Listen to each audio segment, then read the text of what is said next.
Hi guys, வணக்கம். Welcome back to our channel. இன்றைக்கி நம்ம பார்க்க போகிற ரெசிபி என்னென்னா, ஒரு உருளைக்கிழங்கு வச்சு சூப்பரான ஒரு கறி ரெசிபி தாங்க பார்க்க போகிறோம். எப்படி பண்ணுறதுன்னு பார்க்கலாம். அதுக்கு முன்னாடி நம்ம சேனலுக்கு இப்போ தான் நீங்கள் ஃபஸ்ட் டைம் வரீங்கன்னா மறக்காமல் சப்ஸ்கிரைப் பண்ணிக்கோங்க. கூடவே வர பெல் பட்டனையும் கிளிக் பண்ணிக்கோங்க. வாங்க இந்த உருளைக்கிழங்கு கறி ரெசிபி எப்படி பண்ணுறதுன்னு பார்க்கலாம். இந்த உருளைக்கிழங்கு கறி பண்ணுறதுக்கு ஒரு மிக்சர் ஜார் எடுத்துக்கலாம். அதில் 15 பல் பூண்டு சேர்த்துக்கலாம். ஒரு மீடியம் சைஸ் வெங்காயம் நான் ரஃபாக கட் பண்ணியிருக்கேன், அதையும் சேர்த்துக்கலாம்.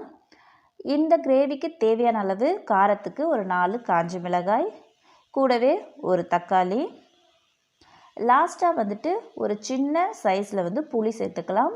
நீங்கள் இந்த புளி வேணாம் அப்படின்னு நினச்சிங்கன்னா இன்னொரு தக்காளி சேர்த்துக்கோங்க. இப்போ இது எல்லாத்தையும் சேர்த்துட்டு நைஸாக பேஸ்ட்டாக அரைச்சிட்டு வந்துடலாம். பாருங்கள், இந்த அளவுக்கு அரைச்சாச்சு. இப்போ இது தனியாக இருக்கட்டும்.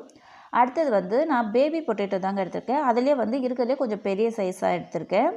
இப்போ இதை நான் கொஞ்சமாக உப்பு போட்டு ஒரு 3 விசில் வச்சு வேக வச்சுட்டு அது தோலெல்லாம் க்ளீன் பண்ணி தனியாக எடுத்து வச்சுருக்கேன். அடுத்ததாக ஸ்டவ்வில் ஒரு பேன் வச்சுருக்கேங்க. அதில் இந்த உருளைக்கிழங்கு பொரிக்கிற அளவுக்கு எண்ணெய் சேர்த்துக்கலாம். நிறைய எண்ணெய் தேவையில்லைங்க, கொஞ்சமாகவே போதும்.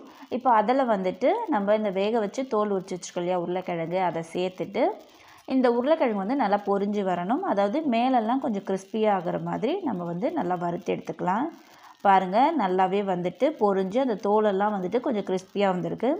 இந்த சமயத்தில் எண்ணெயெல்லாம் வடிச்சிட்டு இந்த உருளைக்கிழங்கை எடுத்து ஒரு பிளேட்டுக்கு மாற்றி வச்சுக்கலாம்.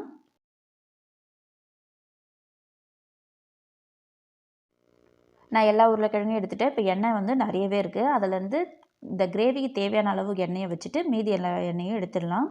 இந்த எண்ணெயிலே 1/2 டீஸ்பூன் சீரகம் சேர்த்துக்கலாம். சீரகம் பொரிஞ்ச உடனே ஒரு மீடியம் சைஸ் வெங்காயம் நல்லா பொடியாக கட் பண்ணி சேர்த்துக்கலாம். இப்போ இந்த வெங்காயம் நல்லா கண்ணாடி பதம் வர அளவுக்கு நல்லா வதங்கி வரணும். பாருங்கள், நல்லாவே வதங்கிடுச்சு. இந்த சமயத்தில் நம்ம அரைச்சி வச்சுருக்கோம் இல்லையா இந்த வெங்காயம் தக்காளிலாம், அதை சேர்த்துக்கலாம். சேர்த்துட்டு இது கூடவே நம்ம மசாலா தூளையும் சேர்த்துக்கலாம். 1 டீஸ்பூன் மிளகாய் தூள் சேர்த்துக்கலாம். 1/2 டீஸ்பூன் கரம் மசாலா, 2 டீஸ்பூன் தனியாத்தூள், 1/2 டீஸ்பூன் சீரகத்தூளும் சேர்த்துக்கலாம். எல்லாத்தையும் சேர்த்துட்டு இதோட பச்சை வாசனைலாம் போகிற அளவுக்கு நல்லா வதக்கி விட்டுக்கலாம்.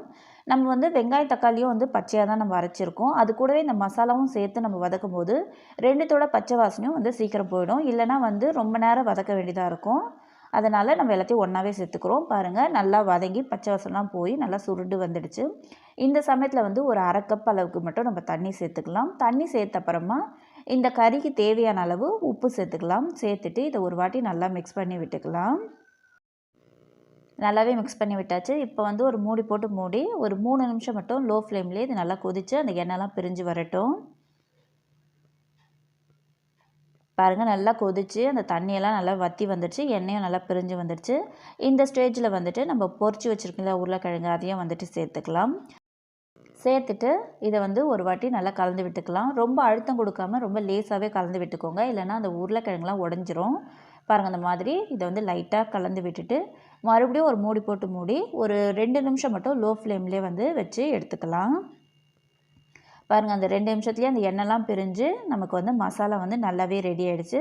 இப்போ ஸ்டவ் ஆஃப் பண்ணிவிட்டு லாஸ்ட்டாக ஒரே ஒரு டேபிள் ஸ்பூன் கஸ்தூரி மேத்தி இருக்கு இல்லையா, அதை நம்ம சேர்த்துக்கலாம். இதுக்கு கருவேப்பிலை கொத்தமல்லிலாம் தேவையில்லைங்க. இந்த கஸ்தூரி மேத்தி மட்டும் போட்டுட்டு ஒரு வாட்டி நல்லா மிக்ஸ் பண்ணி விட்டுட்டு நம்ம இறக்கிட வேண்டியதுதான். சூப்பரான உருளைக்கிழங்கு கறி நமக்கு ரெடி ஆகிடுச்சு. இது சப்பாத்தி கூட, இட்லி, தோசை கூட சாப்பிட்றதுக்கு ரொம்பவே நல்லாயிருக்கும். சாதத்து கூட பிசைஞ்சு சாப்பிட்றதுக்கு ரொம்பவே டேஸ்ட்டாக இருக்கும். இதில் லைட்டான புளிப்பு டேஸ்ட்டும் இருக்கும். அதனால் டேஸ்ட் ரொம்ப அட்டகாசமாக இருக்கும்.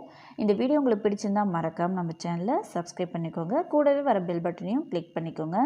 லைக் பண்ணுங்கள், ஷேர் பண்ணுங்கள், கமெண்ட் பண்ணுங்கள். தேங்க்ஸ் ஃபார் வாட்சிங்.